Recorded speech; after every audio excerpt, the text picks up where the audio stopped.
Hey! Did you hear Trump officially announced he's running for president in 2024? Never heard of him. You've never heard of Trump? Oh, I thought you said Mike Pence. Who's that? I don't know. I've never heard of him. So you did hear Trump is running in 2024? No, but I saw it. Do you think he'll win a third term? I don't know. It'll be tough. He's got a pretty uphill battle from all angles. What do you mean? Well, so many people trying to sabotage him from the other side, his own party, the media, the deep state. And he'll have a really tough opponent that I don't know if he can beat. Tough opponent he might not be able to beat. Biden? No. Kamala? No. Gavin Newsom? Nope. Well, who's the tough opponent that you don't know if he'll be able to beat? The election system. Ah, yes, a real Goliath. You know how we're not allowed to talk about what happened with that from the last election? Well, I think the fact that we're not allowed to talk about that is evidence that no evidence exists. I mean, trying to hide something through censorship typically means there's nothing to hide from what we're told. That's where we're at, isn't it? The fear that controls me compels me to agree with that. But what human do you think will run against President Trump for president in the futuristic-sounding year of 2024? Well, I think it'll be a complex scenario where at first they'll pretend Hunter's dad is going to run. But once his approval ratings fall below 1%, they'll pretend they're just now finding out about his ability to have no cognitive abilities. But they'll never admit it. They'll just make up a story that he wants to retire and relax so he can do what he's already doing, except he won't be called president. And then Kamala. You think they'll have her run? No. They'll manufacture a story about why she's not running. Probably something like, well, she's terrible and nobody likes her, which will hide the reality that she's really terrible and everyone hates her. Do you think they'll be able to pull off a lie that big? Yeah. And then what? In comes Gavin Newsom with his strong track record of increasing the homeless population, decreasing the housed population, and him putting more small businesses out of business than anyone else in America. They'll position him to run against Trump, as he's clearly the most qualified for the job. I can't wait to be homeless. But before that, what about Trump versus DeSantis? Good point. Polls that have polled people who take part in polls are polling favorably for DeSantis, who I love. But what? The fact that the establishment, including rhino-reptilian hybrids like Mitch McConnell, will do everything in their power to stop Trump from getting back into office by automatically backing DeSantis makes me suspicious. Why do you think Trump insulted DeSantis recently? Probably because he wanted to. That makes sense. While DeSantis has implied he won't run against Trump in the Republican primary, he's also implied that he might imply something different as time goes on. What if he does run against Trump? Well, that would be good news because then it would further divide the GOP, which is already struggling with division. How would that be good? Well, it would be really good for the left, which already has 95% of the media on their side, the White House, the Senate, censorship, and big tech. But on the bright side, it would be really bad for the GOP. So you're saying division and infighting within David wouldn't help them defeat Goliath? Weirdly, I don't think it would. But the diversity gets even tougher for Trump. How so? Well, many Republican mega donors who have backed Trump in previous elections have just come out and said that they won't back Trump in this run with their donations. Well, if they won't donate, are they really mega donors? Good point.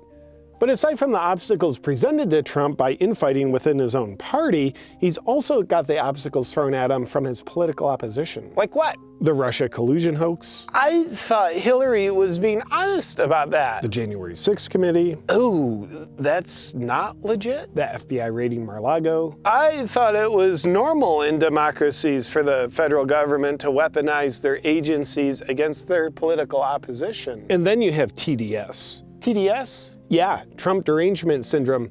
It's like mass formation psychosis, except it's the same and specifically about Trump. I hear that's a very rampant condition spread by TVs. Yeah, so far there's no cure. It renders parts of the brain almost completely useless. Yeah, I heard Pfizer's working on a cure to give it to people that don't have it. It'll be nice to have that cure forced on us too. Speaking of which, if there was one weak point about Trump... His effective energy independence track record? No. Him creating the securest border in recent history? No. The economy booming when it was under his watch? No, but admittedly, he wasn't very good at causing inflation. Well, what is it? Him seemingly being out of touch with his base as he still touts Operation Warp Speed and all that it stood for. Yeah.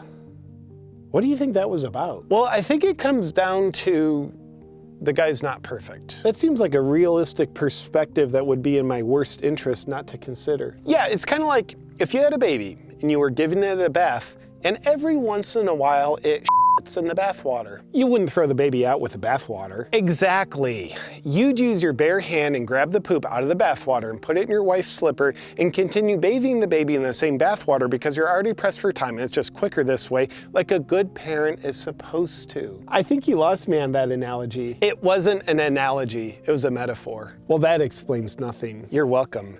And the point is, have you ever considered that with Operation Warp Speed, as disagreeable as the move was to his entire base, that the move could have been Trump playing 5G chess against the global elites who are very hysterically threatened by him, because he's uncontrollable relative to their agenda of imposing draconian communism onto the entirety of humanity, facilitated through their fear-mongering about disease and climate while intimidating about equity in order to foster compliance with their policies that rob individuals of their sovereignty and power while handing it over to the globalists.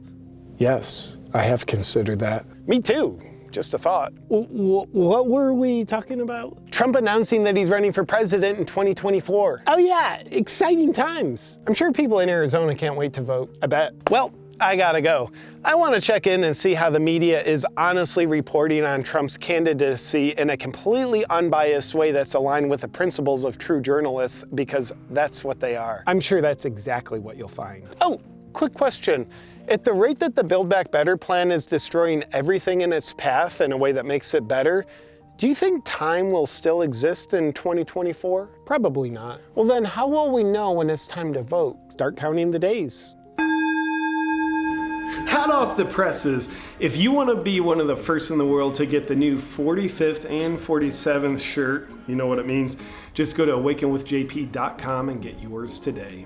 Thank you for watching today's video, my friend. But before you go, very importantly, I want to thank the sponsor of today's video, Bond Charge, and their red light therapy devices. Please meet my friend, Max. Amongst Bond Charge's other red light therapy devices, I love to start my mornings in front of the Max doing a meditation so I can get my body fully charged for a productive day of feeling good and getting stuff done. Now there's a reason why virtually everybody in the biohacking community raves about red light therapy. Clinical studies and peer-reviewed research shows red light therapy is good for improving your skin appearance, aiding weight loss, improving muscle recovery from exercise, improving injury recovery, and boosting your energy. So if you love to feel like crap and look like crap, red light therapy isn't for you. But if you want to feel good and look good, red light therapy can be a very helpful tool. Here's the really cool part. Bond Charge has a variety of different red light therapy models to meet your needs. There's the full body panels like the Max and the Super Max, and there's also handheld red light therapy devices like the Mini and the Bullet. Now here's a secret you'll probably want to know. If you've been wanting to get into the red light therapy game or take advantage of any other Bond Charge product they offer, now's the time. There's a massive Black Friday sale going on until November 30th where you get a full 25% off everything entire site-wide on Bond Charge. To take advantage of the Black Friday sale, just go to bondcharge.com/JP and enjoy being healthier because of it.